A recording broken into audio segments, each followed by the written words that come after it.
The world reacts with caution after the assassination of Hamas leader Ismail Haniyeh.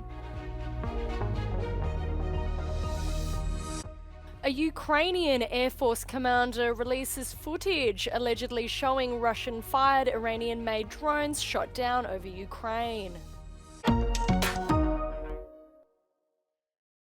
The killing of Hamas leader Ismail Haniyeh was greeted with caution around the world, as the incident raised fears of a wider war in the Middle East. EU High Representative for Foreign Affairs Josep Borrell said during a visit in Vietnam that more information is needed before commenting.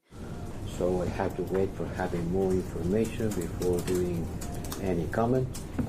But before that, it has been an escalation in the Lebanon border, and the war in Gaza continues.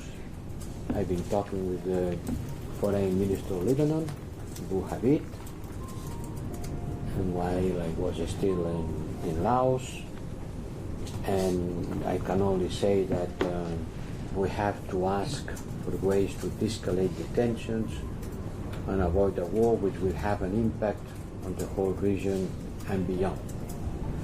And we need a ceasefire in Gaza now. In China, the incident was condemned by the country's foreign ministry.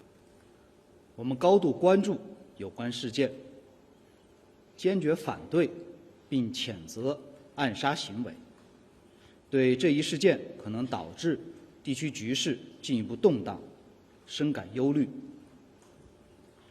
中方一贯主张通过谈判对话解决地区争端，加沙应尽快实现全面永久停火，避免冲突对抗进一步升级。 United States Secretary of Defense Lloyd James Austin commented that the US is concerned by possible escalation in the Middle East and doubled down on American support for Israel. If Israel is attacked, we certainly will help defend Israel. You saw us do that in April. You can expect to see us do that again. But we don't want to see any of that happen. We're going to work hard to make sure that we're doing things to help take the temperature down and address issues through diplomatic means. Iran's supreme leader Ali Khamenei threatened Israel of harsh punishment in retaliation, as an Israeli strike hit the south of Lebanon recently. Streets throughout the Middle East are awash with red, white and green. And anger as scores protest the killing of Hamas leader Ismail Haniyeh. Tehran and Hamas blame Israel for assassinating the top political leader in the Iranian capital on Wednesday, claiming Tel Aviv coordinated the deadly airstrike. Thousands of Palestinian demonstrators marched through Ramallah in the occupied West Bank, as well as Iran's University of Tehran in the capital, angered over the attack that threatens to topple what's left of the region's peace. Donned in kaffirs, hundreds of demonstrators marched in the Palestinian Al-Bas refugee camp in Tyre, Lebanon, chanting in support of Hamas. Further east, hundreds of demonstrators in Pakistan's capital of Karachi condemned the killing while shouting Muslims will win. Israel has not commented on the death. Lebanese cabinet members have met a day after Israel launched a deadly strike on Beirut, with a spokesperson warning the attack hinders peace in the Middle East. IDF officials say the assault killed a top Hezbollah commander allegedly responsible for a deadly rocket attack on Israeli-controlled Golan Heights. القصف على ضاحية بيروت هو قصف لمبادرات الخير ومساعي التهدئة والتفاهم، ونحن سنبقى نعمل في سبيل إنقاذ بلدنا وحماية مجتمعنا من أي خطر، مؤكدين أن لبنان لا يريد الحرب بل الحفاظ على كرامة أبنائه وسيادته على الأرض والبحر والجو ومن دون أي تهاون بحقوقه. The strike hit an apartment, killing 1 and injuring 4. في الساعة 8 إلا 4 ولا 3 اجت ضربة مش طيران، اجت صاروخ مسير ضرب أول ضربة، وبعد 10 ثواني اجت الضربة الثانية وعبأت المنطقة. مثل ما انكم شايفين المنطقة كلها مهولة سكان هون. Israelis are concerned mounting retaliatory attacks could precipitate wider conflict. People are basically waiting in all this last year for a much greater war to begin, and maybe this is the cue that it will be open. Israel and Lebanon have exchanged near-daily strikes for the past 10 months. Violent demonstrations continue in Venezuela over the country's disputed election results. From a balcony at the presidential palace, Venezuelan President Nicolas Maduro addressed a crowd of supporters demanding the incarceration of opposition leader Maria Corina Machado.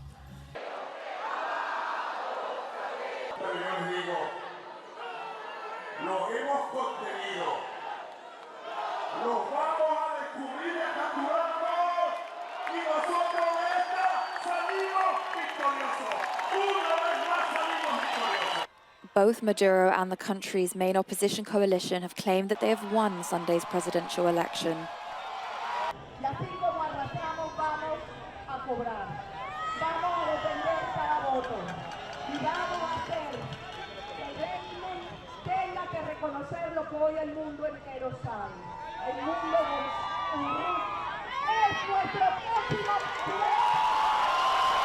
On the international stage, the Peruvian government rejected the Venezuelan election results, prompting the closure of the Venezuelan embassy in Lima. El señor González es el presidente electo legítimo de Venezuela. The National Electoral Council has yet to release any figures at a polling station level.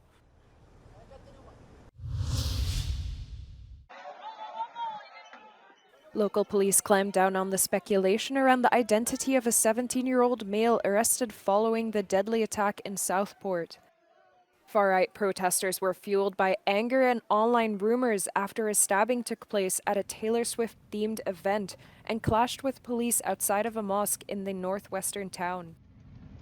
Police say the false online rumors were used by individuals to bring violence and disorder to the streets. They confirmed in a statement that the suspect's name circulating on social media was incorrect and that the male was born in Britain, contrary to claims that he was an asylum seeker.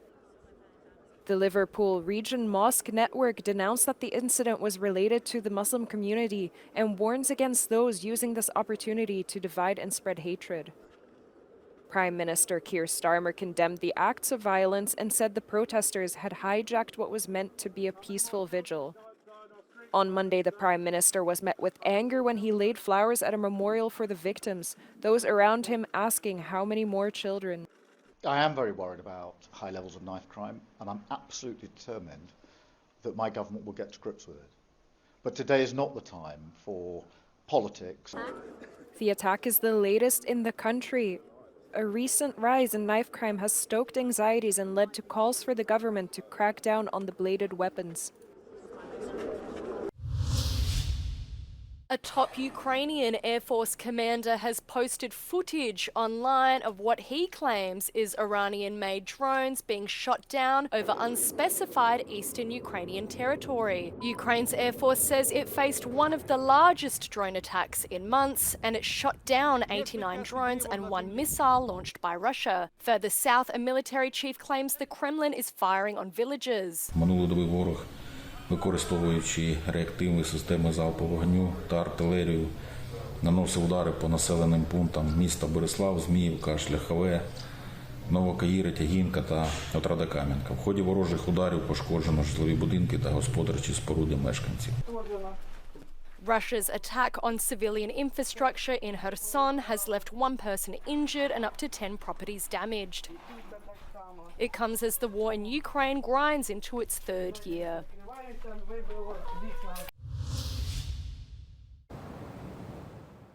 The first electric vehicle to be mass-produced in Serbia will enter production in October.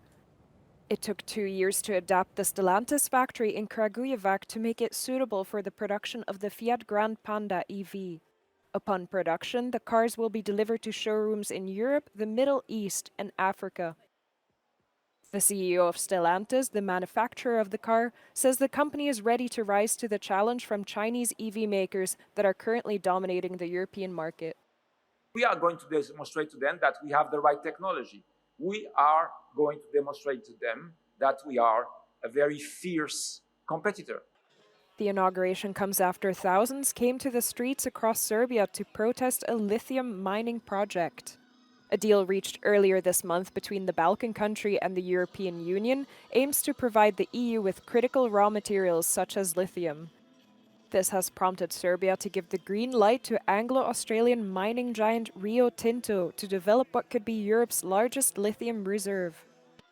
The agreement could reduce Europe's dependency on China and push Serbia, which has close ties to Russia and China, closer to the EU. But environmentalists criticize the deal as the mining can cause irreversible damage to the environment.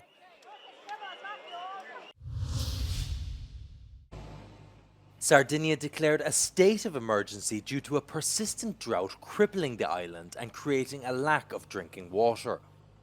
The tourism hub has not seen rain in weeks as temperatures in the region continue to rise, with the island expecting to see heat of 40 degrees Celsius in the coming days.